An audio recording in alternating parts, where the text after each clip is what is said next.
my YouTube family, my YouTube members, my YouTube visitors. This is Miss Bev speaking to you and with you tonight. And tonight I want to share a very, very important situation with you, a situation that will support those of you who needs this support. If you haven't subscribed to the channel as yet, please subscribe to the channel and support my progress as I continue to 2,500. Those of you who have subscribed already, thank you. Please like the videos, people. Please share a video or two or more. And please leave a comment in the comment box. So tonight I want to share to you about a very, very important topic, and it's the topic of sleep apnea. And I'm sharing this with you because there's so many misconceptions as it relates to sleep apnea. Because people think that only people who are overweight suffers from sleep apnea. But tonight I'll tell you guys that's not so. Um, Anybody can suffer from sleep apnea. Losing the weight will help, and I am on my journey, and I am hoping that soon, I don't know, but hopefully soon, there will be some beautiful changes. So the story began a long time ago. I mean, maybe 7 years ago, 12 years ago, sorry, 12 years ago. So I moved to Maryland and I was teaching in Maryland. And I found that I would wake up in the nights with horrible headaches in the mornings. Every morning I wake up, I just wake up with these headaches. So bad they were that it didn't prevent me from going to work, but I was walking in to take my shower and I was like, oh my God, my head, my head. It wasn't a blaring headache like a migraine. It was just a headache, like at the back of my head was something. It wasn't a headache you could rub the temples and it go away. It wasn't a headache that you could drink some hot peppermint tea or some ginger tea and you would get relief. It was just a kind of headache that was just there. But it would allow me to shower and it would allow me to get dressed. And I would go out, and by the time I would walk to work, because I was living near to the school, I would find that the headache begin to begins to dissipate. It begins to get better. But while it continued, I would find that I was getting tired at work. I had to keep moving, otherwise I'd fall asleep. Then it happened that I would become afraid to go to sleep at night because I just didn't want the headaches in the morning. So that was adding to more fatigue during the day, more fatigue. And I would get home and I would sit in the couch and I would doze off and I'll be so thankful. But when the night comes at 11 o'clock, I'm up 12 o'clock, I will sit up in the chair and I'll fall asleep. But I just didn't want to go to bed because I was thinking there was something that when I go to bed was making me not not sleeping well or waking up with these headaches. I just couldn't stand the headaches. I remember one day my head it hurt all day, it didn't go away. And my sister and I went to see the doctor. And when we went, they took my blood pressure. They said nope, because I was thinking that my blood pressure had gotten high, and it was so high I was going to get a stroke or something, because the headache just kept on and on and on. It wasn't a blinding headache, but it was there. It was just there. And I'm telling the doctor, I said, no, this is my head just hurt. And they took my pressure and they had me sit and they took it again. And I'm saying something is wrong. But they didn't, she didn't. see anything. She made an appointment. I went in, I did my physical, and still didn't see anything. Eventually, I moved back here to Connecticut. And when I came back here to Connecticut, I remembered one night I was sleeping, and in the morning, my husband said, "You know, you stop breathing during the night, like you stop breathing, and then you woke up and caught breath and went back to sleep." I said, "Whoa!" And the headaches went away for a minute, but then they came back. I would get up in the mornings and I'm just like, oh my God, my head, my head, my head. And I found now that I'm gaining the weight. My knee, I went through the issues with the torn ligament in my knee, had that surgery done. By this time, I'm gaining more weight, and you know, I just didn't understand what was going on. Um, but then I went to the doctor, and I said to the doctor, I said, "Doctor, my body is so broken." I said, "With this weight that I'm gaining and these headaches," I said, "People, I did the sleep study, and sure enough, it came back." I didn't go to a sleep center. They sent me the equipment here at home, and it had a recording in it. So they were reading it from where they were, and the results came back that yes, I had sleep apnea. And people, let me tell you this. I went in, the doctor had my prescription ready, and I went to the Cpap store, CPAP store, and they fitted me with the with a dream station, with a Cpap machine. And let me tell you this. Some people, they don't like it because for whatever reason, the rush of air or what have you. But for me, it has been the best thing that happened for me. It has been the best thing. The first night we came home with it, my son helped me, to do, you have to get distilled water to use in it. It has a little tray and you fill it up so that you're getting a cooler flow of air. When it's dry, I don't like that feeling if the water runs out and the dryness of it, it sort of burn my nostrils. So I like to keep it refreshed. And let me tell you, it's the best sleep that I ever got. I mean, once I started using that machine, guys, I was so happy to just go to bed. And it's now 7 years that I've been using this machine. The other day I was looking at my nostrils and I was thinking, did my nostrils get bigger because I'm using the nose bed, the piece of my nostrils?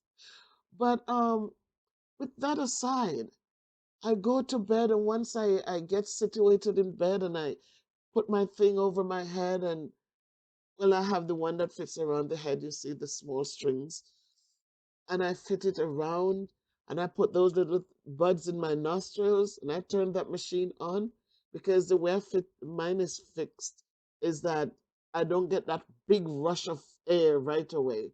I put it down to like a 5, and it gradually rises up. Some mornings I get up and it's like at a 7.0. But some mornings, if I don't get a good night's rest, if I don't get my full 8 hours rest, I will notice that when I'm ready to set up for the next night's rest, it might be at an 8.0. Um, some people says it gives that big rush at 9 or 10. At 9, it's a big rush. It's a big, you don't want to get up there. I like it better when it is like I put it and it starts off at 5 and it gradually goes up to a 7 or an 8. But it gives you the amount of air, of oxygen you need according to what's going on with you. But I'm telling you, people, if you are struggling with sleeping, if you're waking up with headaches, I'm not sure where they're coming from, go in and see your doctor. Go get yourselves checked. If you are a snorer and you are, people are telling you snoring and have that strength, get up and go see your doctor. And you don't have to be skinny to be fat or overweight to need this support. Skinny people can also go through this phase. So when you look at um, some of the characteristics of sleep apnea, it says that people who are middle aged, people who have thick necks, people who are overweight, if you're a male, also female, and if you're a snorer, you can fall under, you can, those are characteristics of sleep apnea. And some of the signs, which I had these signs: morning headaches, unrefreshing sleep. I'm telling you, you don't feel like you had a good night's sleep. You just feel out of sorts. Snoring, poor sleep quality. You wake up, you're tired, you're so tired, and yet you're in bed for 7, 8 hours. And daytime fatigue. Yes, all of those things are signs that I experienced because I was waking up, I had stopped breathing. Then, as the brain tells the brain does its thing and it wakes you up. So it says in obstructive sleep apnea, which is called OSA, the muscles in the throat and the jaw relax during sleep. As this happens, the tongue also falls back, creating a bottleneck effect and blocking the airway, either fully or partially, causing decreased airflow. And as this happens, people, oxygen levels in the blood are lowered and carbon dioxide blood levels increase. It's the carbon dioxide that creates the headaches. So ultimately, the oxygen starved brain signals the body to awaken so that the airway can get wider and unobstructed.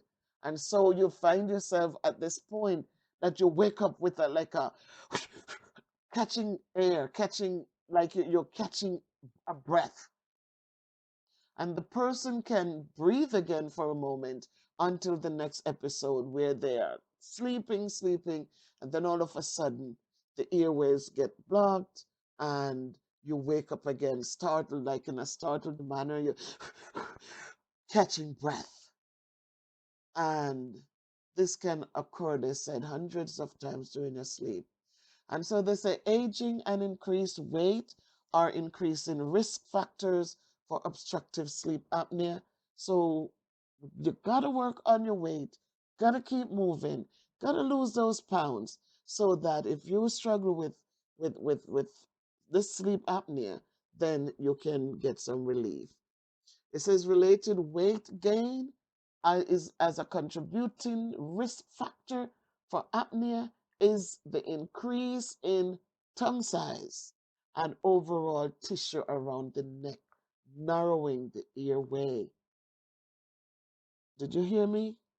It says that related weight gain. And so I see how my struggles started because I used to be happy to go to sleep. But once I started struggling with the headaches, I just didn't want to sleep anymore. I was afraid to sleep. So now it was creating other problems. But thank God, I knock on wood, you know, that I was able to hone in on it and to go in and get the support I needed. And so now I go to bed with my machine, and believe me, the only reason I might not get a good night's rest, it might be if I'm worried about something. Like sometimes there are little things that keeps me up at night, and so I'll be up. But believe me, when I get to sleep, I get to sleep. I get a good few hours of sleep. Some mornings I'll wake up and I'm tired, but I am only tired because I might have been up playing dominoes. I might have been up doing, just looking at some things, watching videos or something, and then I don't get enough sleep. But it's not because of my snoring or things like that, because now I don't snore. I because of the machine and the support it gives, it does give me a good night. It makes me sleep for the hours I sleep. So it's up to me to get my full 8 or 9 hours per night. If I just brush my teeth, go to bed, settle down, read a book or something, and then fall to sleep. So I'm just asking, guys, I'm sharing this with you because I know there are some of you out there who are thinking that it's a crime and it's not good. Skinny people is not only people who are overweight, who suffers from sleep apnea. Skinny people can also, healthy people can also go through this. So don't ever think that, well, I'm not overweight, so I'm not going through this. No, it also happens to people um who seems healthy, um but might suffer from this. So it says, although aging and weight are increased risk factors for apnea, thin, younger, and even highly fit individuals can have obstructive sleep apnea. And I'll tell you this, people, that when I I have two friends, and when one friend told me she has been using her machine for over 10 years, I think this will be the 11th year, I nearly flipped. I was happy because I was thinking this is a stigma, oh, you're overweight and this is why you need it. But she's not overweight. And so I'm wondering how come she's using it. But I was just thankful that so many things that people taboo and make it look like, oh, it's because you're overweight, you're not taking care of yourself. We do take care of ourselves, but our bodies do change. And as it changes, we go through different situations that do put the weight on our bodies. But this is for my situation. And so it's not that I'm lazy and I didn't move. It's not because I sit down eating all cream pies and what have you and ice cream. It's just because of my surgery and the pain that prevented me. It didn't motivate me to move much. It just was too much. And so I see that because of that situation, my weight started adding on. And so I started doing something about it. My other friend, when she told me she has been using hers, change her machine. You could change the machine every 5 years. She changed her machine already. She says, no, I've been using this for so many years already. Small body. She might be a size 10, but she's using it. And her husband, she said, just got his. And they fit up my two friends. Them with their husbands are using their CPAP machines happily and resting well at night. So people, don't be ashamed, don't be afraid. If you are getting the headaches in the morning, if you're not resting well, your sleep is breaking because of this, then please go get yourselves checked. I went and I told the doctor, my body is broken. I did feel broken. I did feel broken. And so I did go in and I get it checked. So in this video, I share with you the machine that I use with the hose that it comes with. As I said, it is fitted with a little tray in there that you have to put distilled water in it. And once you fit it over your head, I have the two buds that go into the nostrils, and you turn it on. It gives air. It pushes air in down your respiratory tract, and so that you're able to. It keeps your airways open, and so you're able to sleep well. Um, when you go to sleep.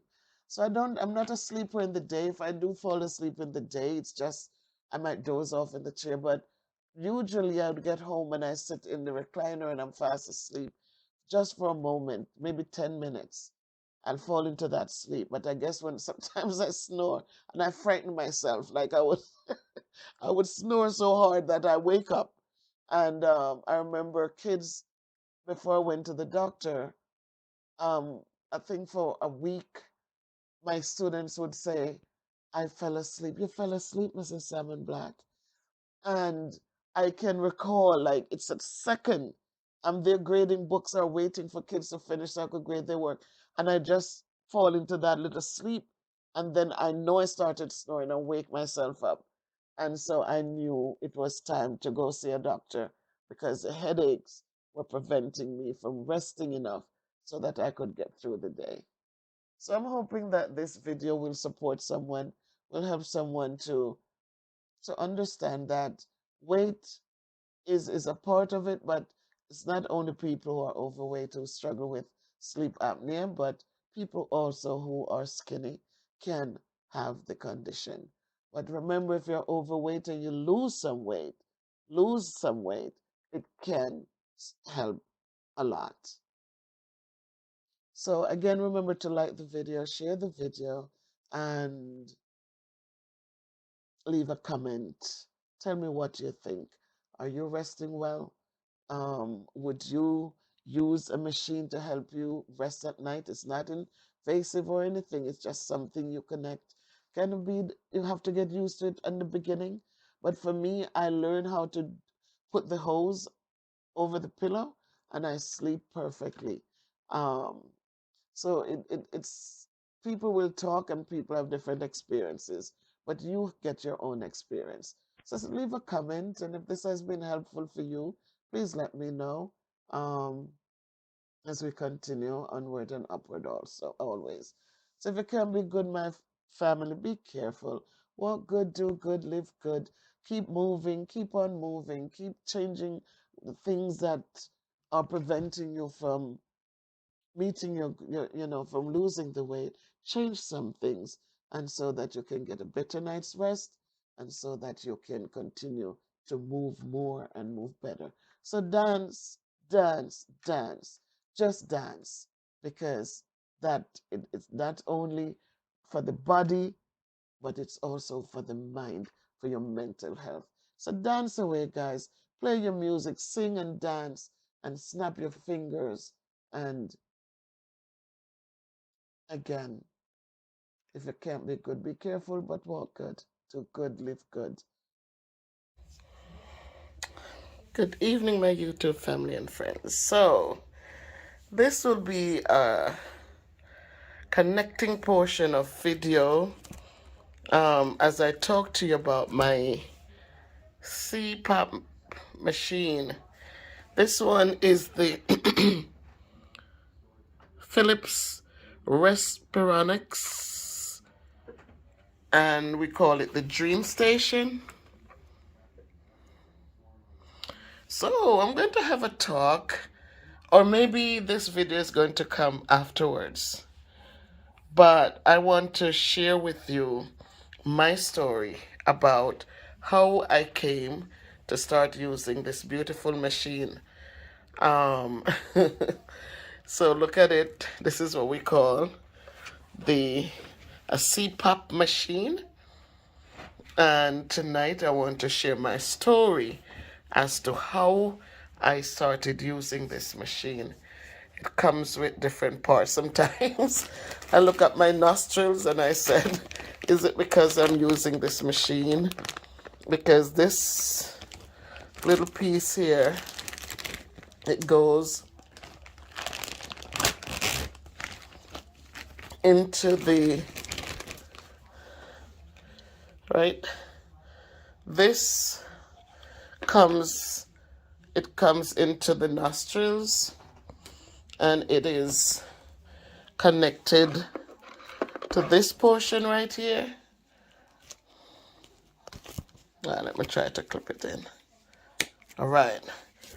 So it's connected to this portion. I am due for a new one, and when I get the new one, I will be using a different nose bed with it. They call them the nose bed. So this time when I get the new one, see, that piece goes in the nostrils, and then it pumps a lot of air up and keeps the esophagus, keep the respiratory passage open. So guys, again, this is my Cpap machine. Um, There's some of the pieces that goes with it. And I am going to tell you the story about Miss Bev and her Cpap machine, how I started using this machine, and how it has supported me. I'm using it now for 6 years, and I love my machine. I love it. I go to bed and I connect it up and I sleep most, like 95% of the time. I get a good night's rest compared to before I started using it. So that's a CPAP machine, guys.